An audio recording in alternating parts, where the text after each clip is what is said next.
అభివృద్ధా? మీరు ఒకసారి ఒక గ్రామానికి వెళ్తే రోడ్డు వైపు నుంచి తూర్పు వైపు నిలబడండి, రైతు భరోసా కేంద్రం కనపడుతుంది, విలేజ్ క్లినిక్ కనపడుతుంది, అటుపక్కనే సహకార కేంద్రం కనపడుతుంది, సచివాలయం కనపడుతుంది, అందులో 10 మంది పిల్లలు ఉద్యోగాలు చేసేవాళ్ళు కనపడుతున్నారు.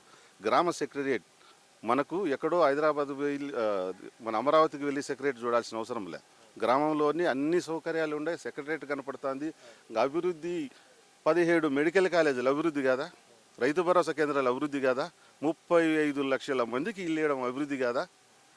మీరు ఎక్కడో కాపర్ డ్యామ్ దగ్గర ఆగిపోయిన పోలవరం ప్రాజెక్టు దాదాపు గేట్ల వరకు తీసుకొచ్చింది అభివృద్ధి కాదా? 30% మీరు చేస్తే 80% పూర్తి చేసిన ఘనత జగన్మోహన్ రెడ్డి గారి, అది అభివృద్ధి కాదా? చెప్పమానండి. మీరు తూతూ మంత్రంగా 300-400 కోట్లు పెట్టి అమరావతిలో సచివాలయం కట్టినారు, 500 కోట్లతో రాజసౌధాలు కట్టినారు రుషికొండలో.